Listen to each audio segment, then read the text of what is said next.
Hello and welcome to the second devlog of Cold Trail. I'm Charles, the artist behind the project, and we've been working with my brother Nathaniel on this game for over a year now. Cold Trail is a single-player adventure game where you play as a ghost investigating his own death. In Cold Trail, attention to detail and reflection are at the core of the experience. That's why visual plays such a crucial role. They guide the player through exploration and help solve puzzles. But beyond that, we want to create visual elements that make sense and fits the story we want to tell. Our goal is to give the players an impression of a small window into a big world.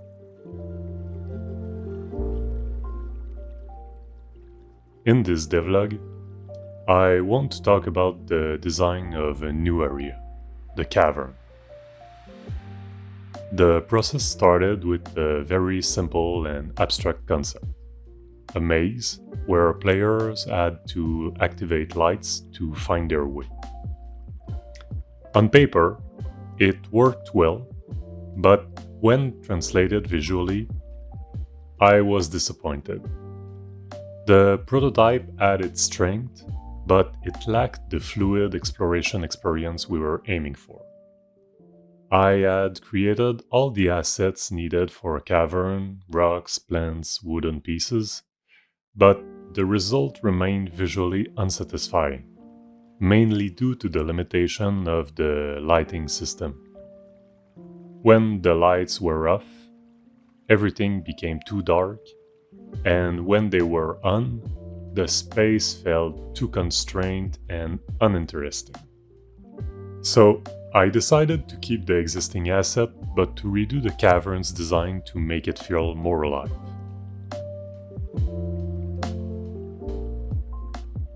I started by sketching the area in Photoshop, which I then imported into Unity. From this base, I modeled the entire scene while keeping in mind the player's scales and leaving room for future exploration. The goal at this stage wasn't to create a fully finished level, but rather to build an area rich in possibilities.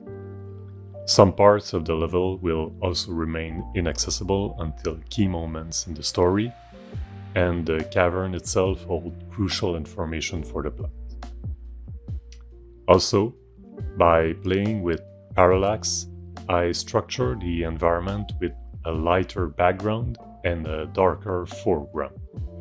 This technique is often used in side-scrollers, as it creates a strong contrast that makes navigation clearer and more enjoyable for the player. Once this new area was implemented, it became much easier to create a visually stimulating environment. The exploration areas are larger, more diverse, and overall it greatly enhances the gameplay experience. To add diversity to the gameplay, we also introduced new enemies. We designed a few mechanics, so one is charging at the player when it spots them. The second is a simple nuisance moving up and down, and the third bursts damage from time to time. Nathaniel had already set up a damage system, so I mainly focused on their design and animation. In the game's world, there are some important vegetation that grows in the cavern. Those plants are collected by a specific character, which is the reason we are down there. I wanted that lore to be reflected in the enemies we encounter. So, for the charging enemy, I designed a DIY plant collector vehicle as a mechanical element that would make sense within the context of the underground farming operation. As you can see, when I'm happy with the sketch, I quickly model the charging enemy in Blender, and I then customize it in Photoshop. As you'll see later, Working in Blender also allows me to rotate the tractor to a different angle so I can create an animation when the enemy turns. Just as a side note, since the main protagonist is a ghost, we want to always tie that specificity into the gameplay. For instance, when designing enemies, we try to keep in mind ways that sort of make sense as to why the ghost is vulnerable to them. As an example, we try to stick to the rule that regular objects don't harm the ghost. However, more abstract things like radiation, wind, or microwaves can affect it. So, in the story, the area surrounding the cavern was slowly taken over by a character who gathered old broken parts to create all sorts of inventions. This is why you'll find old kitchen appliances such as microwaves used as electricity source for all sorts of devices. The plant collector enemy is one of those. In our mind, that's the presence of those old and defective microwave interacting with some mystery green liquid that's hurting the ghost. It's not explicitly told to the player, but we feel that those sort of decisions add depth to both the story and to the gameplay. It seems for us that those type of constraint also helps us create a more unique and singular game. Of course, we are not striving for absolute consistency. It's a video game and we can make whatever rules we like. But we also do want to make sure that design decisions create a credible universe that encourage the players to make deductions and connections. That being said, I also designed a radioactive mushroom as a bursting enemy and a bat that use echolocation for the enemies that goes up and down. Again, these various enemies aim to add diversity and dynamism to the gameplay.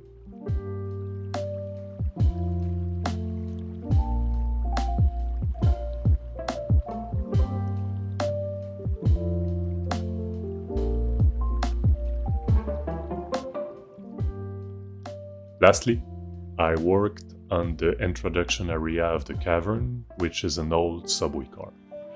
This visually distinct location subtly signals to the player that it may be the first area to visit. While this zone contains important information for the rest of the level, the player is nonetheless free to explore in any order they wish without any artificial barriers. Again, to create those type of assets, I like to start with a quick sketch, then 3D model. I slowly learned Blender by myself over the years, so I'm sure I could work faster or better, but I like working with simple tools like extrusion and loop cut, as you can see. I always switch back and forth between Photoshop, Blender, and Unity to create scenery using what each software do best. Quick sketches and painterly asset in Photoshop, more challenging geometry with Blender, and setup in Unity as well as final lighting, of course. As you can tell, I try to remain a bit vague about the story or the specific puzzles in order to avoid spoiler. However, if you feel like you'd want to know a bit more, don't hesitate to comment suggestion as a way to keep the devlog interesting and engaging. Feel free to ask any question also. I'll make sure to address them in the future devlog. If Cold Trail seemed interesting to you, please add the game to your Steam wishlist. The link is in the description. It helps us getting the project out there and gathering feedback as we continue developing. Thanks again for your support, and see you again in the next devlog.